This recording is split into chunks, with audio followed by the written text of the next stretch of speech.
ओम नमः सिद्धेभ्यः।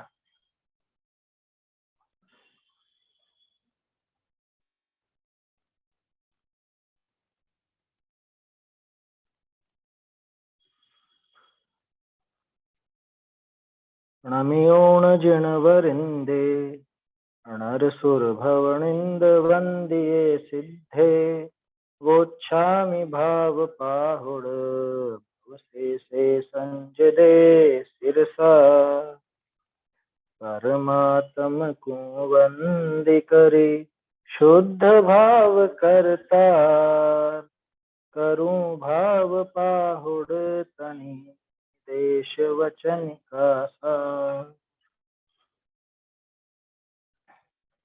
भाव पहुड़ ग्रंथ पर अपनी चर्चा चल रही है।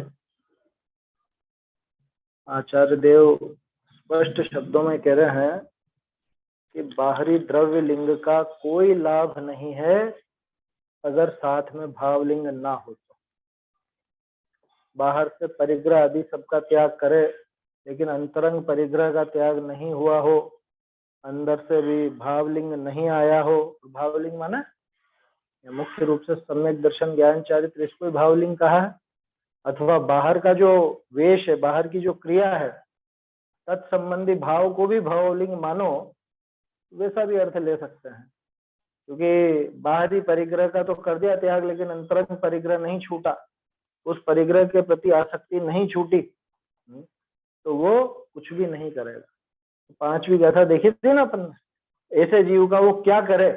भाव विहोण से किम गुण, बाहिर ग्रंथ चाहो, ये बाहर के ग्रंथ का त्याग ये उस जीव का क्या करे, क्या लाभ करे, क्या निहाल कर दे, अपनी देशी भाषा में कहें तो कुछ नहीं होने जाने वाला है। छठी गाथा अपन कल देख रहे थे, उसमें आचार्य देव ने स्पष्ट कहा कि जान ही, गाथा बोल लेते हैं एक बार अपन, फिर उसका देखते हैं। आप जान ही भावम पढ़मम किम ते लिंगेण भावरय्येण पंथेय शिवपुरी पंथम जिणौविट्ठं पयत्तेन जाणहि भावं पढ़मं किं ते लिंगेण भावरय्येण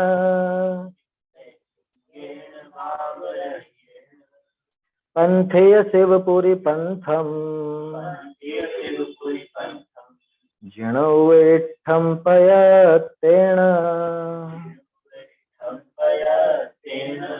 प्रथम जानो भाव को तुम भाव बिन द्रव्य लिंग तो लाभ कुछ होता नहीं पथ प्राप्त हो। क्या कहा यहाँ पर, जान ही भावम पढ़मम, जैसे वो कौन सी थी, तीसरी गाथा थी, दूसरी थी, जिसमें क्या कहा था कि द्रव्य लिंग को परमार्थ मत जानो, ये उसके अपोजिट आई है। अपोजिट माने इसका दूसरा पक्ष लेकर कि भाव लिंग को प्रथम जानो, उसी को परमार्थ रूप जानो। कहा कि द्रव्य लिंग को परमार्थ मत जानो, वो परमार्थ नहीं है, वो प्रथम नहीं है। यहाँ कह रहे हैं कि भाव लिंग को ही प्रथम जानो, भाव लिंग ही परमार्थ है। किम ते लिंगेण भाव रहियेण, कि उस भाव रहित लिंग से क्या लाभ होगा तुझे, कि तुझे भाव लिंग से रहित होने पर क्या लाभ हो। ये भूमिका बांध दी आचार्य देव।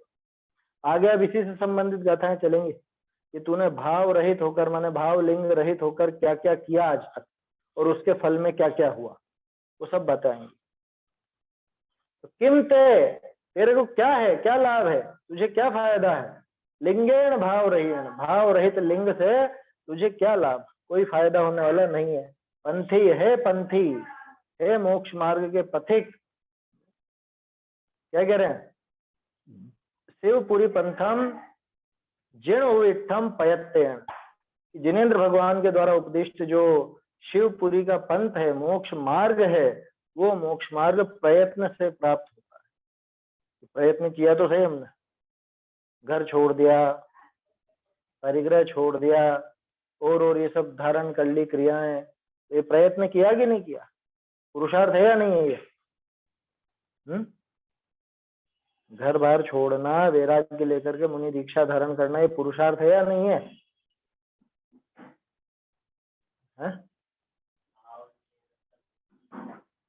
भाई इसको समझो, जो शरीर की क्रिया है वो किसका कार्य है?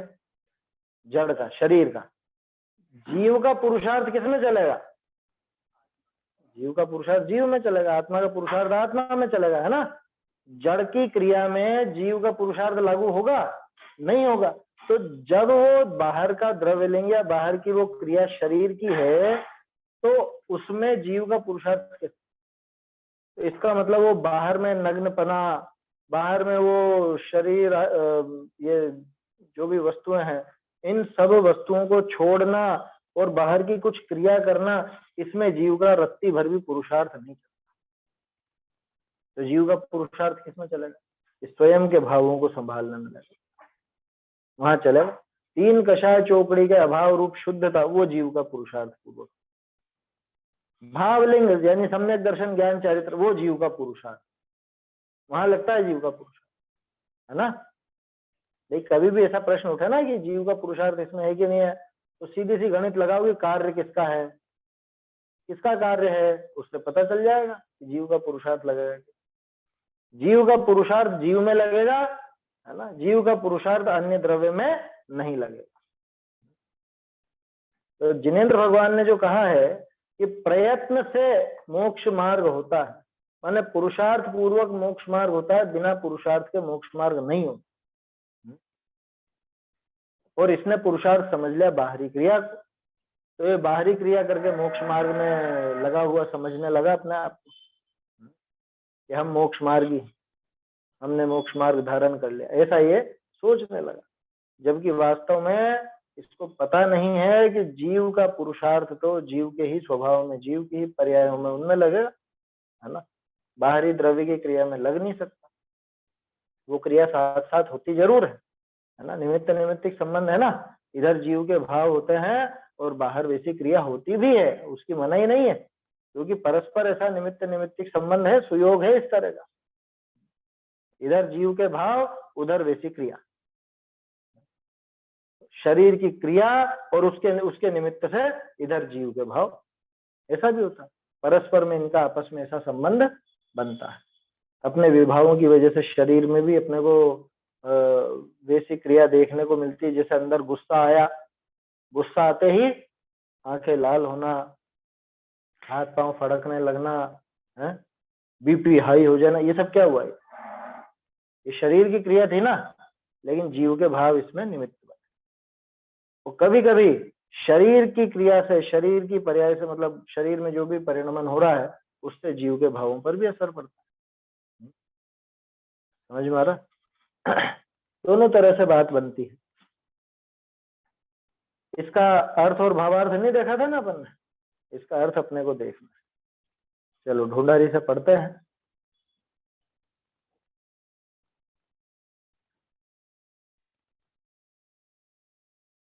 हे मुनि, मोक्षपुरी का मार्ग जिनदेव करी उपदेशा भाव ही है। कहते हैं, हे शिवपुरी का पथिक, कहिए मार्ग चलने वाला, तू भाव ही को प्रथम जान, परमार्थ भूत जान, भाव रहित द्रव्य मात्र लिंग करी, तेरे कहा साध्य है, किछु भी नहीं। पहली लाइन नहीं है? अच्छा, ये क्या हुआ? हाशिया वाली तो लिख ली और पहली लाइन नहीं लिखी। चलो भावार्थ पढ़ लेते हैं पहले, फिर करते हैं सुधार। मोक्ष मार्ग जिनेश्वर देव सम्यक दर्शन ज्ञान चारित्र आत्म भाव स्वरूप परमार्थ करी कया है। कहते हैं, याही को परमार्थ जानी अंगीकार करना, केवल द्रव्य मात्र लिंग करी कहा साध्य है, ऐसा उपदेश।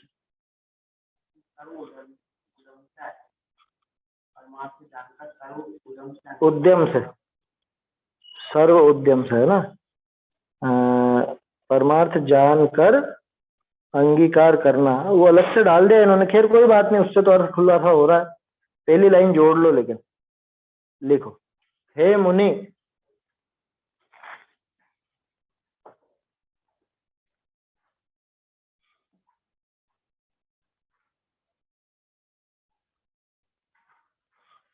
हे मुनि, मोक्षपुरी का मार्ग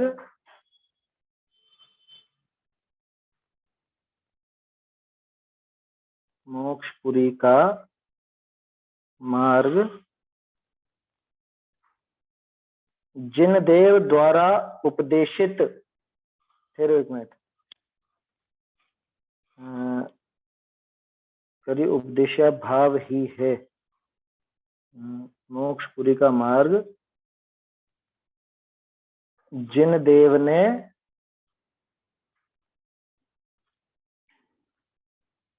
भाव को ही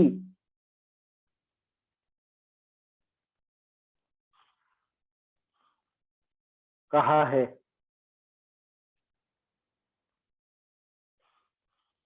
अतः,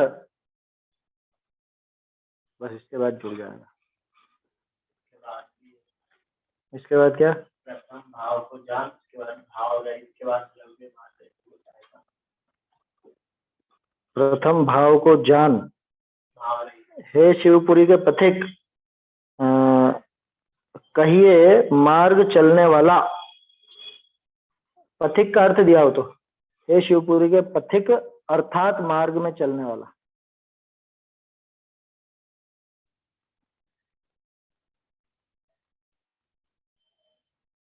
पथिक के बाद लिख लो अर्थात।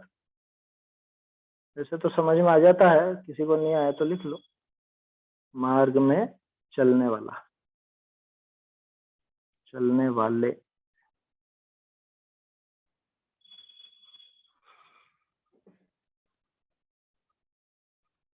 तू भाव ही को प्रथम जान, तू और लगा लो उसमें,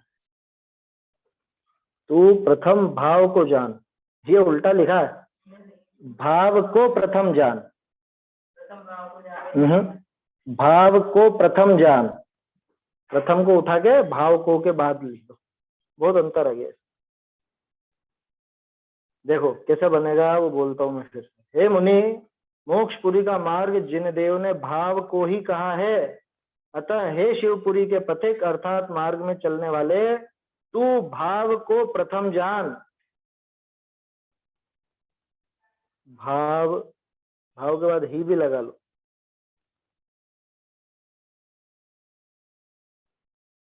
भाव ही को प्रथम जान,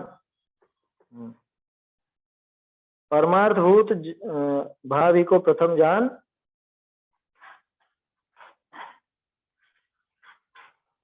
परमार्थभूत जान। ये भी छूट गया है ना। बहुत ज्यादा अंतर आ गया, क्या चक्कर पड़ा। जान के बाद वापस लिखो, जान के बाद कोमा है ना, कोमे के बाद लिखो परमार्थभूत जान।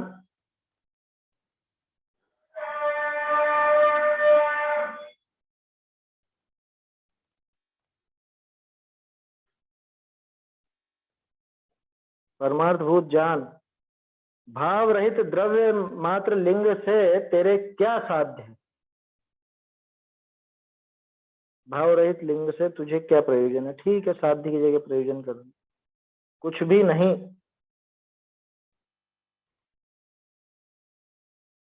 अच्छा, इन्होंने वो पहली पंक्ति थी ना, वो तो यहाँ पे दे दी ना नीचे, शिवपुरी का पंथ जिन भगवंतों ने प्रयत्न साध्य कहा है।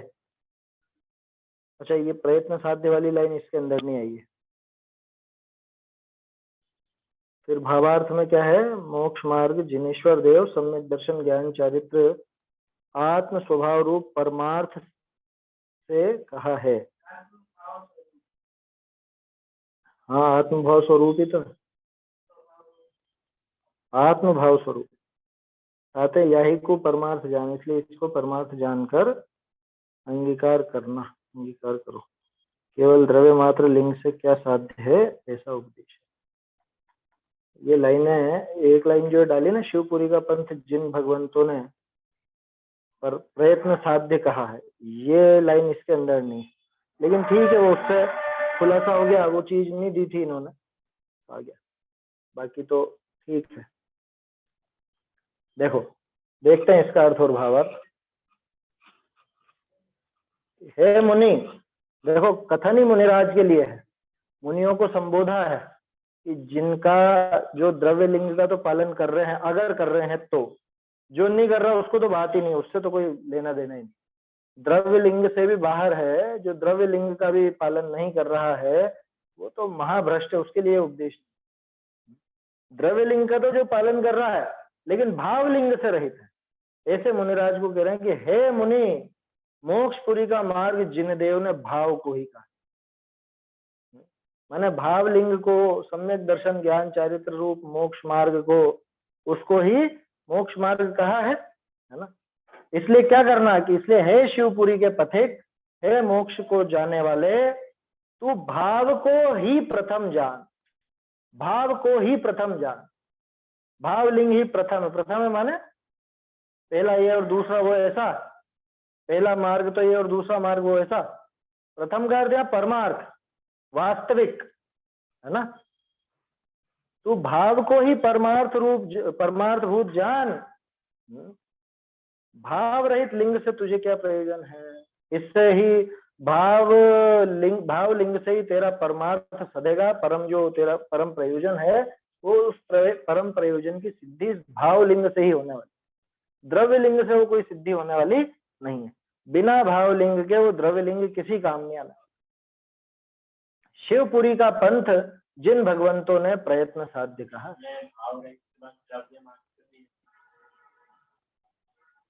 कहा है? नहीं, द्रव्य मात्र थोड़े ना, भाव रहित लिंग है ना।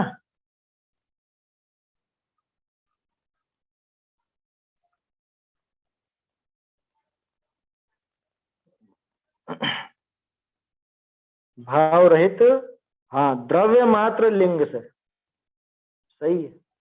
द्रव्य मात्र भी जोड़ लो भाई, ये भी एक सुधार है इसमें, भाव रहित के बाद जुड़ेगा। ये अनुवाद पता नहीं कैसे किधर से किया।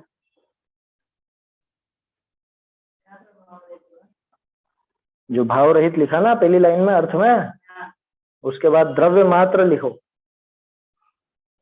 भाव रहित द्रव्य मात्र, या फिर मात्र द्रव्य कर लो, ज्यादा अच्छे से समझ में आ जाएगा। भाव रहित मात्र द्रव्य लिंग से तुझे क्या प्रयोजन है? कहाँ पे?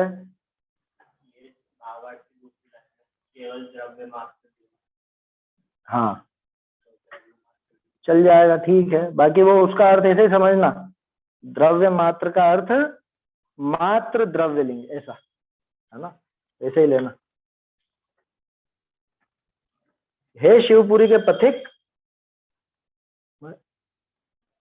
ये तो बाद का है ना। हे मुनि, मोक्षपुरी का मार्ग जिन देव ने भाव को ही कहा है, अतः हे शिवपुरी के पथिक, अर्थात मार्ग में चलने वाले, तू भाव को ही प्रथम जान, परमार्थभूत जान। भाव रहित द्रव्य मात्र लिंग से तुझे क्या प्रयोजन? द्रव्य मात्र लिंग से क्या प्रयोजन? माने मात्र वो द्रव्य लिंग धारण कर ले, बाहर वैसा वेश धारण कर ले, नग्न हो जाए, पीछे कमंडल रख ले, कपड़े वगैरह छोड़ दे और सब घर बार सब छोड़ करके चला जाए, इससे तुझे क्या प्रयोजन? लोगों को ये समझना ही बहुत भारी पड़ता है। इससे कोई प्रयोजन नहीं है, इससे काम नहीं सधेगा, कि बिल्कुल नहीं सधेगा। तो इसके बिना मोक्ष चल के जाके बता दो। अरे ये बात कहाँ से आएगी इसके बिना मोक्ष जाके बता? मोक्ष होगा तो इसी दशा से होगा, बाहर में ऐसा ही वेश होगा, लेकिन इस वेश से नहीं होने वाला है मोक्ष। बात ये है, ये वेश तब काम आएगा का मतलब वो उसके अंदर जो भावलिंग उसके साथ पनप रहा है, पल रहा है, उस भावलिंग से मोक्ष। समझ में आ रही बात? ऐसा भी नहीं कि ये वेश नहीं होगा, ये वेश होगा, लेकिन लोगों की दृष्टि इस वेश पर ही टिक गई, तो इस वजह से आचार्य देव को ये कहना पड़ा, ये बताना पड़ा, इस वेश को धारण करने से क्या लाभ। शिवपुरी का पंथ जिन भगवंतों ने प्रयत्न साध्य कहा है, और तू बाहर में यत्न करता है, बाहर में तेरा यत्न चलने वाला नहीं। प्रयत्न तो अंदर में चलेगा, अंदर तेरा काम होगा, तभी जाकर के ये मोक्षपुरी का मार्ग से। देखो क्या कहा भावार्थ में, मोक्ष मार्ग जिनेश्वर देव ने सम्यक दर्शन ज्ञान चारित्र आत्म भाव स्वरूप परमार्थ से कहा है। जिनेश्वर देव ने सम्यक दर्शन ज्ञान चरित्र आत्म भाव स्वरूप परमार्थ से कहा। क्या मतलब कि परमार्थ से मोक्ष मार्ग कैसा बताया कि सम्यक दर्शन ज्ञान चरित्र मोक्ष मार्ग। वो जो सम्यक दर्शन ज्ञान चारित्राणी मोक्ष मार्ग का कथन आता है वो निश्चय नहीं का कथन है, परमार्थ का कथन है। समझ में आ रही है बात? परमार्थ का कथन है। व्यवहार से और चीजों को मोक्ष मार्ग कह देते हैं, पूजा पाठ भक्ति इत्यादि इनको मोक्ष मार्ग कह देते हैं व्यवहार से। व्रत तप उपवास को मोक्ष मार्ग कह देते हैं व्यवहार से। परमार्थ से तो यानी वास्तव में तो, परमार्थ से का क्या मतलब? असली में, वास्तव में, हकीकत वही है। परमार्थ जो कह रहा है वही हकीकत है। वास्तव में तो सम्यक दर्शन ज्ञान चारित्र ही मोक्ष मार्ग है। देखो कि मोक्ष मार्ग जिनेश्वर देव ने सम्यक दर्शन ज्ञान चरित्र आत्म भाव स्वरूप परमार्थ से कहा है, इसलिए इसी को परमार्थ जानकर सर्व उद्यम से अंगीकार करो। इसको ही परमार्थ जानो, इसको ही परमार्थ जानकर, किसको? इसको भावलिंग को, है ना, सम्यक दर्शन आदि भावलिंग को ही वास्तविक जानकर सर्व उद्यम से। क्यों? क्योंकि प्रयत्न से लिखा था ना, है? जिनेंद्र भगवान ने क्या कहा? प्रयत्न से मिलेगा मोक्ष मार्ग। तो असली मोक्ष मार्ग जब बता दिया कि वो भावलिंग है तो उस भावलिंग को प्रयत्न पूर्वक पूरा जोर उधर की तरफ लगा, बस एक लक्ष्य और एक पक्ष, हर श्वास उसी के लिए, है ना। सर्व उद्यम से अंगीकार करो, सारा का सारा उद्यम उसे प्राप्त करने में लगा दो। केवल द्रव्य मात्र लिंग से क्या साध्य? अकेले उस द्रव्य लिंग से क्या सिद्धि होगी? उससे कोई सिद्ध होने वाला नहीं है। इस प्रकार उपदेश, गाथा सरल है बिल्कुल। अब आगे जितने भी कथन आएंगे ना वो सब इसको ही समझ लो केंद्र में रख करके वो बात होगी कि भाव रहित द्रव्य लिंग से कोई प्रयोजन नहीं, एक बात। दूसरी बात, भाव लिंग को ही परमार्थ रूप जानो और प्रयत्न पूर्वक उसे पाने का उपाय। क्यों? अब आगे सारा कथन आता। आगे कहते हैं कि द्रव्यलिंग आदि तूने बहुत धारण किए, बहुत, परंतु उससे कुछ भी सिद्धि नहीं। किसने? कि तू ना, मैंने द्रव्यलिंग धारण किए, मुझे तो लगता ही नहीं। मैं तो ये सोचता हूँ कि कभी मुनिपना आया ही नहीं होगा। अरे ऐसा द्रव्यलिंग धारण किया है कि जिसका वर्णन आचार्य देव करें तो हमको लगे कि अरे ये तो सच्चे मुनिराज। द्रव्यलिंग में कोई कमी नहीं रखी, 28 मूल गुणों के निरतिचार पालन में कोई कमी नहीं रखी। पूरी खाल उधेड़ करके और उसमें नमक मिर्ची भर दे और आंख की एक कोर भी लाल ना हो, आया समझ? ऐसा उग्र तप और इतना शरीर से वो विरक्ति, वो सब धारण किया, लेकिन भावलिंग नहीं रहा तो वो द्रव्यलिंग किसी काम नहीं। कहाँ पहुंच गया? ज्यादा से ज्यादा 9वें ग्रेवेट तक, है ना। और फिर तो वापस संसार।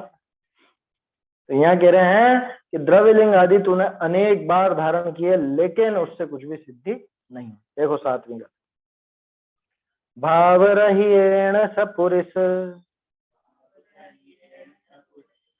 अनादिकालम अनंत संसारे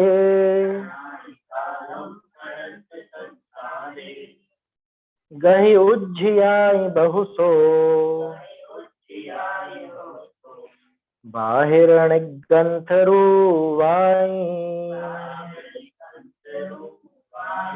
भाव रहिएण सपुरुष अनादिकालम अनंत संसारे गहि उज्जियाई बहुसो बाहिरणिगंथरुवाई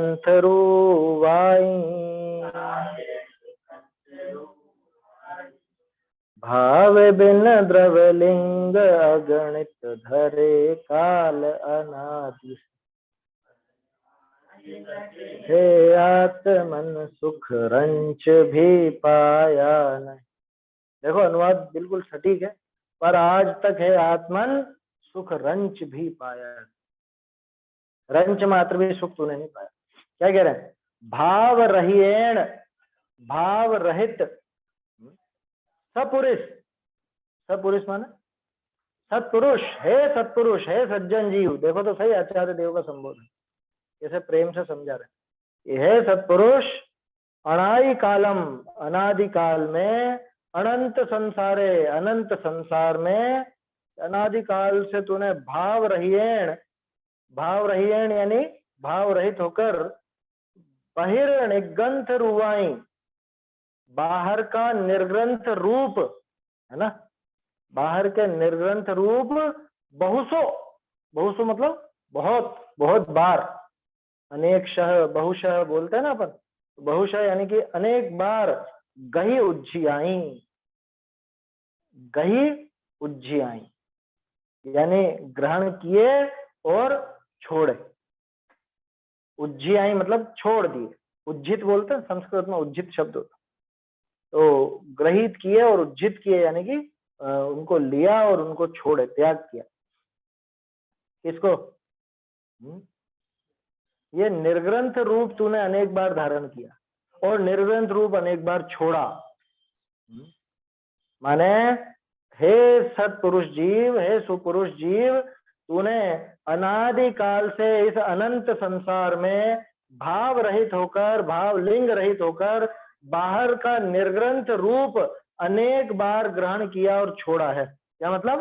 अनेक बार धारण कर करके तू मर गया, लेकिन तुझे कुछ भी सिद्धि हुई नहीं, तुझे तेरा प्रयोजन जो सुख का था वो सुख की प्राप्ति नहीं हुई, आज तक नहीं हुई। महिलाएं सोचेंगे कि हमने कब मुनिपना धारण करा हो। तो ऐसा कुछ नहीं है, पहले धारण किया और वापस से स्त्री पर्याय में आ गया हो, कोई बड़ी बात थोड़ी ना। ये तो रहे आचार्य देव, बहुशो, अनेक बार तूने ये धारण किया अनंत संसार में।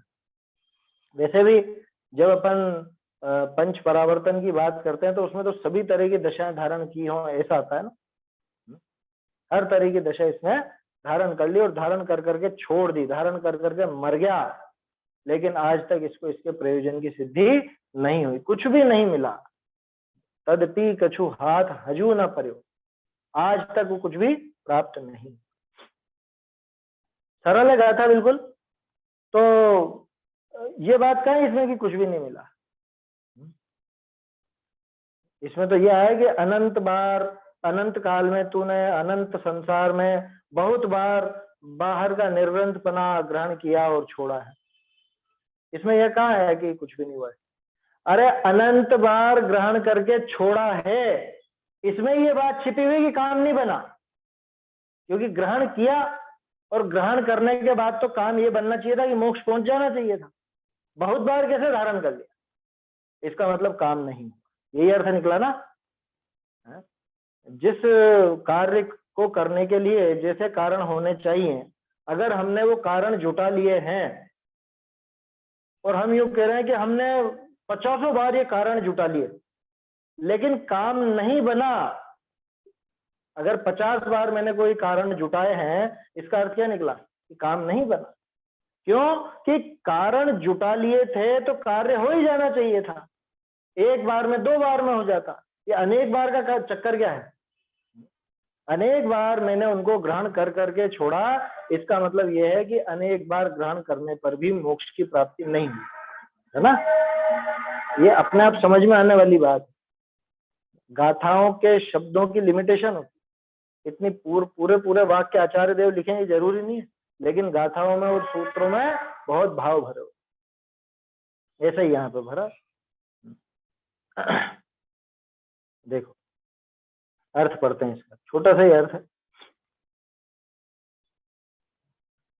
हे सत्पुरुष, अनादि काल ते लगाए इस अनंत संसार विषय ते भाव रहित निर्ग्रंथ रूप बहुत बार ग्रहण किए और छोड़े। भावार्थ, भाव जो निश्चय दर्शन ज्ञान चरित्र इस बिना बाह्य निर्ग्रंथ रूप द्रव्य लिंग संसार विषय अनादि काल ते लगाए बहुत बार धारे और छोड़े, तथापि किछु सिद्धि न भई, 4 गति विषय भ्रमता ही रहा, सो ही कहे। ठीक है। दूसरी लाइन में अनंत काल है, अनादिकाल नहीं, अनादिकाल से लगाकर ही आएगा भाई। जब अपन से बता रहे ना, तो कहां से कि अनादिकाल से, अनादिकाल से लगाकर। अनादि कालम है तो सही गाथा में, अनंत के स्थान पर अनादि आ जाएगा।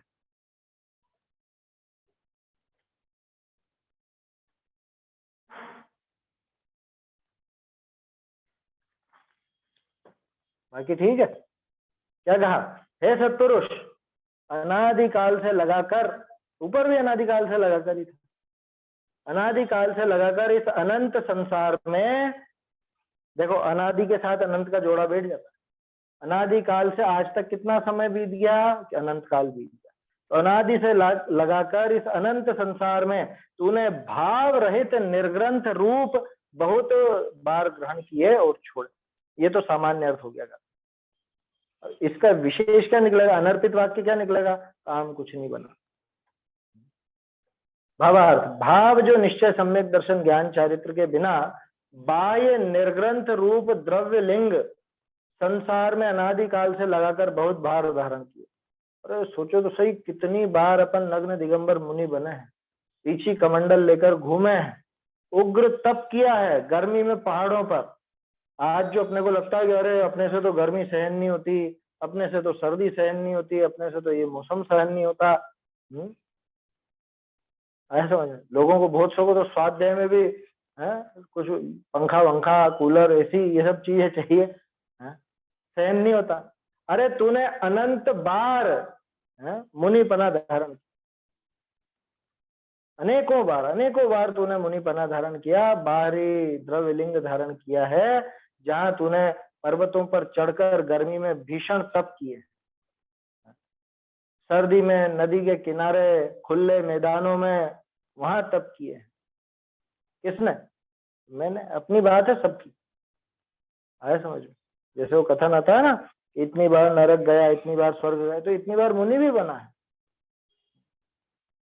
लेकिन सबसे आश्चर्यकारी बात इसमें यह है कि इतनी बार धारण करना पड़ा और तो भी काम नहीं बना। तो कमी कहाँ रही, कमी रही कि भावलिंग के बिना था वो सारा का सारा।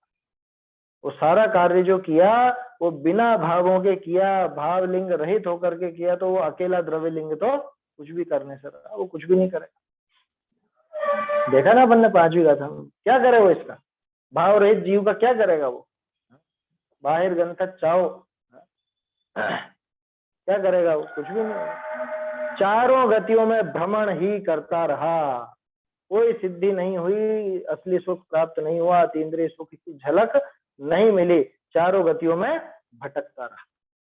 वही कहते हैं, वही बात इस आठवीं गाथा में बता रहे हैं। गाथाएं देखो सरल सरल है बिल्कुल, है ना, कोई बहुत गंभीर ऐसा अर्थ तो कुछ कुछ गाथाओं में ही होगा, बाकी तो बहुत छोटी छोटी गाथाएं हैं। भीषण नरय गई ये, तिरिय गई ये, कुदेव मणु गई ये, पत्तोषि तीव्र दुःखम, भाव ही जिण भावना जीव, भीषण नरय गई ये, तिरिय गई ये, कुदेव मणु गई ये,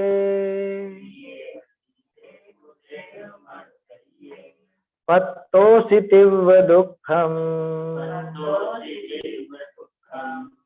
भाव ही जिण भावना जीव,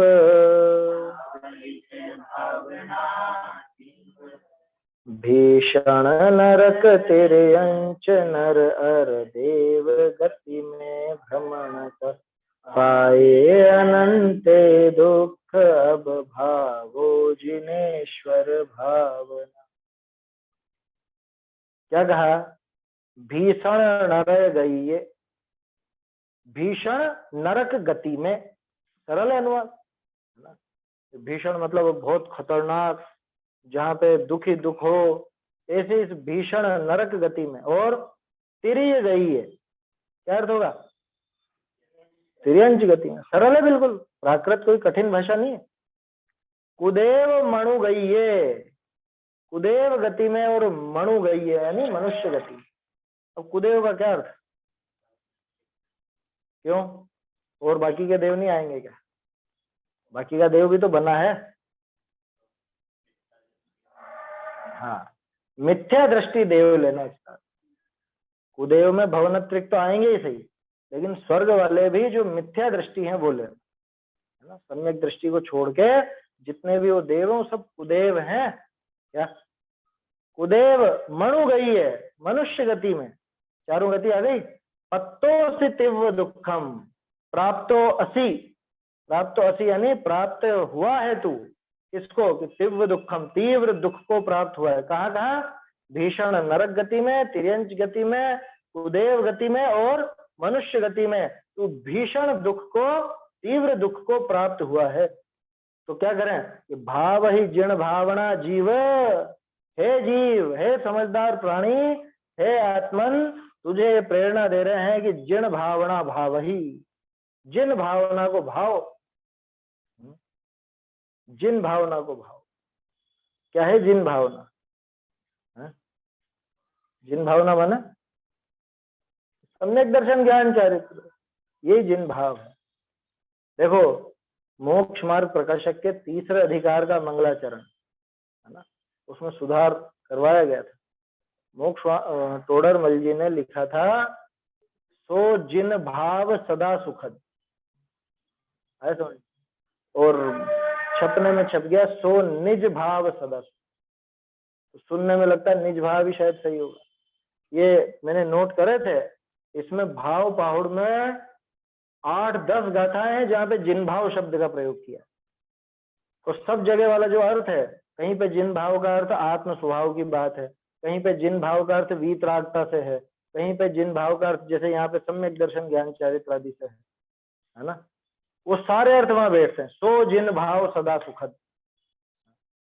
ऐसा वहां पे समझना चाहिए। तो इसलिए क्या कह रहे हैं कि हे जीव, तू तो जिन भावना को भा।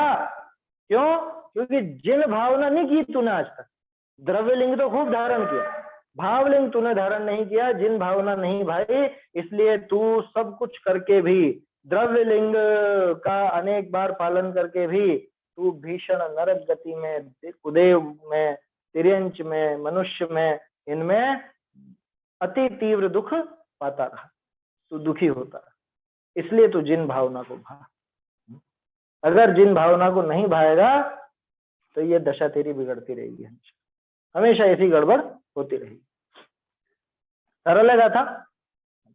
देखो अर्थ भावार्थ देखते हैं इसका।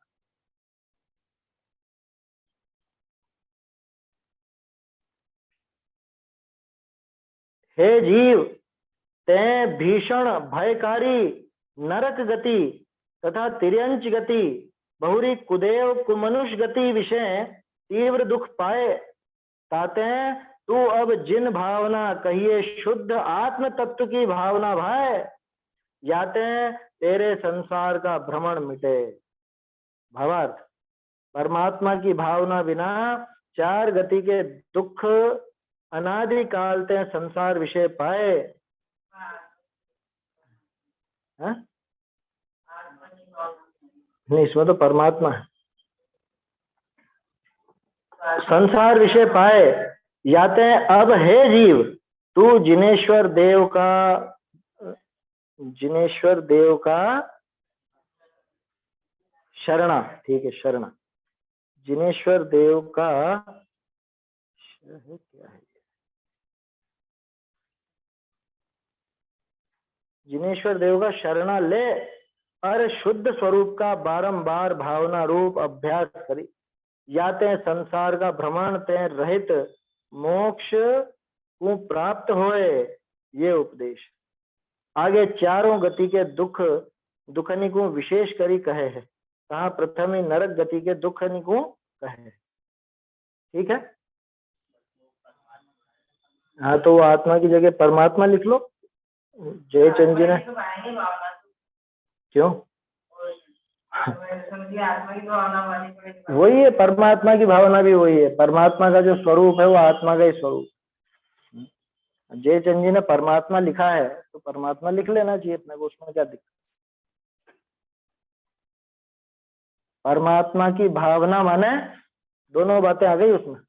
परमात्मा की भावना माने जो परमात्मा ने उपदेश दिया वो भी आ गया, और परमात्मा जैसा अपना आत्म स्वरूप वो भी आ गया।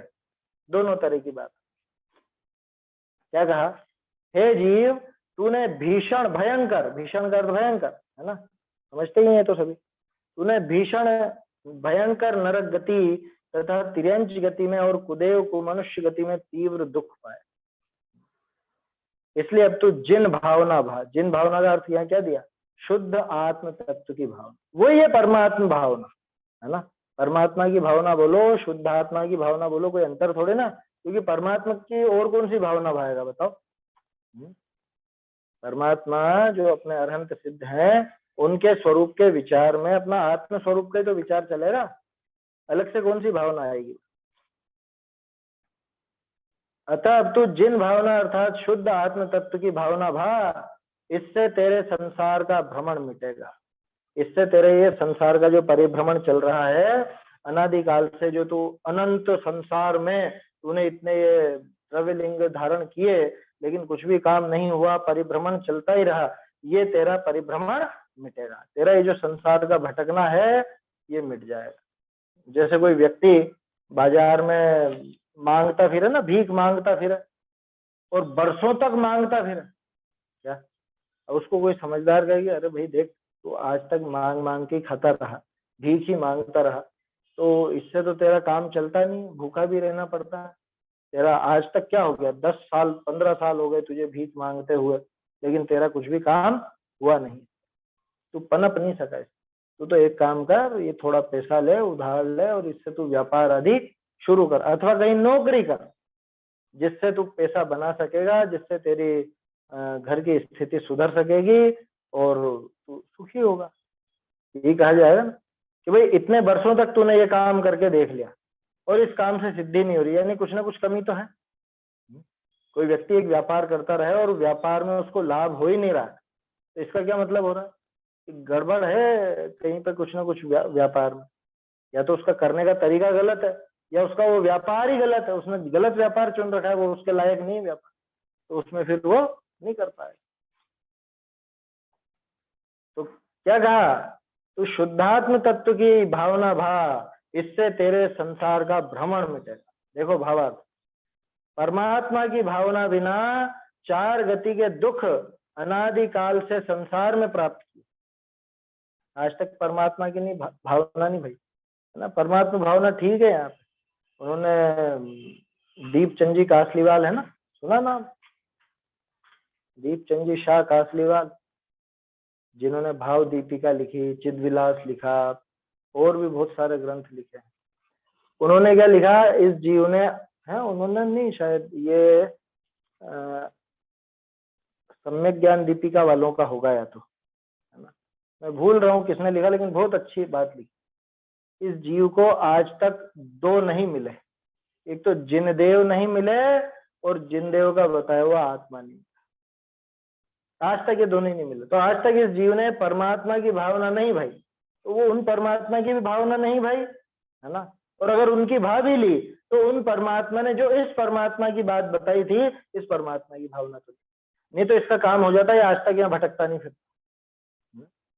ये आज तक यहाँ भटक रहा है माने इसने गड़बड़ करी है, इसने काम सही से किया नहीं। परमात्मा की भावना बिना 4 गति के दुख अनादिकाल से संसार में प्राप्त किए, करते ही आ रहे हैं ना, अभी भी कर रहे और आगे भी करते रहेंगे अगर नहीं सुधरे तो। इसलिए अब क्या करना कि अब हे जीव, तू जिनेश्वर देव का शरण ले, बाहर में तो उनकी शरण, और शुद्ध स्वरूप का बार बार भावना रूप अभ्यास कर, ये अंतरंग में अपनी। तो वो कोई बात नहीं, भगवान की भावना ही कहलाती होगी, उसमें कोई समस्या नहीं। जिनेश्वर देव का शरण ले और शुद्ध स्वरूप का बार बार भावना रूप अभ्यास। यहाँ भावना का अर्थ उस रूप होने रूप, है ना। और जिनेश्वर देव की भावना की बात आए तो शुभ भाव रूप, उनके प्रति जो शुभ राग है उस रूप। तो शुद्ध स्वरूप का बार बार भावना रूप अभ्यास, उनकी शरण ले ले, उनके बताए हुए मार्ग पर चल और अपने आत्म स्वरूप की भावना भा। इससे क्या होगा, इससे संसार के भ्रमण से रहित मोक्ष को प्राप्त करेगा। आज तक जो तुझे ये दुख हो रहे थे, इन सब दुखों से तू बच जाए, ये सब दुख टल जाएंगे। आज तक तुझे ये द्रव्य लिंग तो खूब तूने धारण किया, लेकिन इससे कुछ काम बना नहीं। लेकिन अब अगर तू ये आत्म स्वरूप की भावना भाएगा, शुद्धात्म स्वरूप की भावना भाएगा, परमात्मा की भावना भाएगा, तो निश्चित ही तू भव भ्रमण से रहित मोक्ष को प्राप्त कर। ऐसा उपदेश। अब आगे इसमें हर एक गति के अलग अलग दुख दिखाएंगे आचार्य, माने छेड़ाला भी अपने को यही दिख जाएगी। समझ में आ रही हो? सब यहीं से निकली चीजें हैं। ये 2000 वर्ष पहले लिखी आचार्य देव ने सब बातें भर दी इस भाव पहाड़ में। क्या कैसे कैसे कौन सी गति में दुख पाए वो सब भी है इसके अंदर। चलो वो तो अपन देखेंगे आगे, गाथाएं बोल लेते हैं एक बार, 7वीं और 8वीं दोनों। भाव रहिएण सपुरुष अणाई कालम अनंत संसारे, गहि उज्जियाई बहुसो बाहिर निगंथरुवाई, भाव दिन द्रवलिंग अगणित धरे काल अनादि से, पर आज तक है आत्मन सुख रंच भी पाया नहीं, भीषण नरय गईये तिरिय गईये कुदेव मणु गईये, पत्तोसि तीव्र दुखम भाव ही जन भावना जीव, भीषण नरक तिर्यंच नर अर देव गति में भ्रमण कर, पाए अनंत दुख अब भाओ जिनेश्वर भाग, चैतन्य का स्मरण प्रतिक्षण ही करो रे, भव के अनंत दुख को क्षण में हरो रे, अक्षय अनंत निज सौख्य निधान पाओ, गाओ अरे नित्य इसी के गीत गाओ।